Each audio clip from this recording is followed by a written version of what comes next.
그런 편견이 많아요. 이제 그런 뭐 프랑스가 됐건 뭐 아프리카 후진국이 됐건 뭐 동남아 후진국이 됐건 이런 나라들은 뭐 기업가 정신도 없고 게을러 가지고 못 산다 하는데 사실 보면은 첫째로 기업가 정신이라는 게 뭡니까? 뭐 뭔가 이제 자기가 사업을 해가지고 그 돈을 벌어보겠다 그런 건데 그런 걸로 하면 후진국이 훨씬 더 많죠. 뭐 후진국 가보시면 알지만 우리 가볼 필요도 없죠. 사실 우리 정도 나이 된 사람들 옛날 한국으로도 기억하죠. 길에 나가면은 얼마나 노점상이 많아요. 그게 다 1인 기업이거든요. 어떻게든 먹고 살아보겠다고 나와가지고 뭐 우리나라도 있었고 지금도 후진국에 많이 있지만 미국 대사관 비자 받으려면 줄 서주는 사람들이 있잖아요. 그런 것까지 다 하면 후진국들이 엄청나게 기업가가 많습니다. 그러니까 자영업자의 비율이 선진국들은 뭐 높은 나라가 뭐 20 몇 프로, 보통 뭐 한 10% 부근이거든요. 미국, 프랑스 이런 나라는 10%도 안 되고. 그런가 하면 후진국들은 평균 5, 60%, 높은 나라는 80%, 90%까지 자영업인 나라들이 있다고요. 그러면은 기업가라는 거를 자기가 나서서 자기가 사업 계획을 세워서 돈을 벌려고 하는 사람이라고 규정을 하면 사실은 후진국의 기업가가 훨씬 많은 거죠. 그렇죠. 이제 80년대 이제 방글라데시에서 시작된 마이크로 파이낸스, 이제 뭐 요즘은 한국에서는 그걸 미소, 작을 미자, 작을 소자 써가지고 미소금이라고 번역을 하더라고요. 참 그 재치 있게 한 번역인데, 그게 이제 처음에 시작한 게 뭐냐면은 다 그렇게 가난한 사람들도 기업가적 정신이 있고 의욕이 있는데 돈이 없어서 사업을 못 한단 말이죠.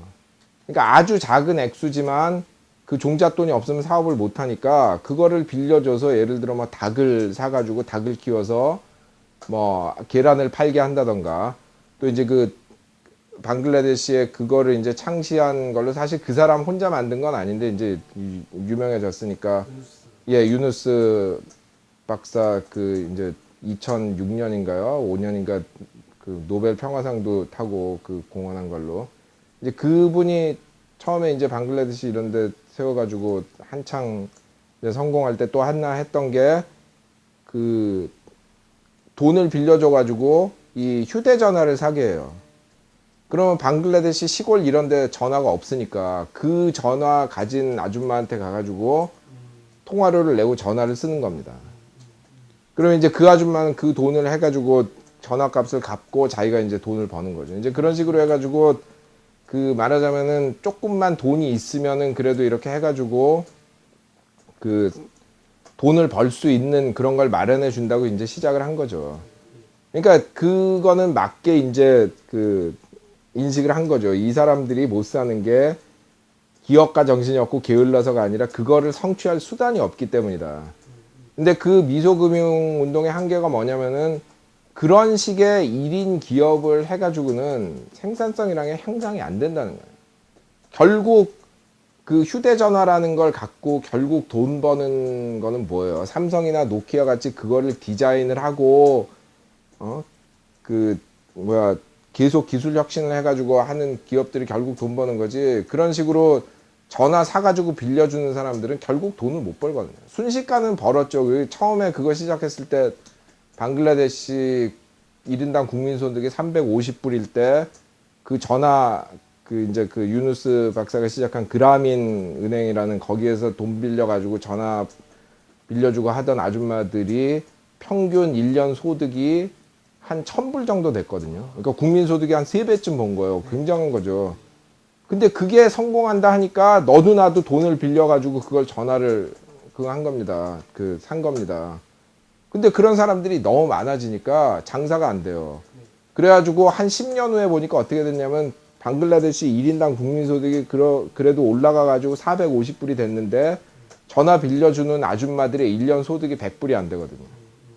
그러니까 그 제한된 그 기술력을 가진 사람들이 아글아글 모여 있는데 돈을 빌려줘서 사업을 시켜봤자 결국 다 똑같은 거 하기 때문에 결국은 장기적으로 수지사산이 안 맞고, 무엇보다도 중요한 거는 그 사람들이 그거를 기술 발전이라는 것, 제도 발전을 통해 가지고 한 단계 더 도약시킬 수 있는 능력이 없기 때문에 그냥 거기서 끝나버리는 거죠. 헨리 포드니 뭐 앤드류 카네기니부터 시작해 가지고 요즘 무슨 빌 게이츠니 스티브 잡스니 이런 사람들만 생각하니까 그 기업가라는 게 다 그런 개인이 잘나서 된 것 같지만, 사실 지난 한 최소한 한 1920, 30년대부터는 기업가 활동이라는 게 기업이 전체적으로 하는 거지 개인이 하는 게 아니에요. 그러니까 이미 1940년대 그 기업가 이론으로 유명한 슌페터가 책을 쓰면서 점점 기업들이 커지고 전문화돼 가면서 옛날 같은 기업가는 이제 점점 없어질 거고, 그런 어떤 기업 활동이 관료화가 되면서 자본주의가 서서히 쇠락을 해서 결국 사회주의가 될 거다. 사실 슌페터는 사회주의를 싫어하는 사람이거든요. 근데 자기가 연구를 해보니까 결국 그런 개인 기업가라는 거는 없어지고 기업이 관료화 되면은 그거는 결국 사회주의로 간다. 그런 식으로 사회주의를 싫어함에도 불구하고 그런 예측을 했던 겁니다. 그러니까 이미 그때부터 기업가 활동의 어떤 집단화라는 게 진행이 되고 있었어요.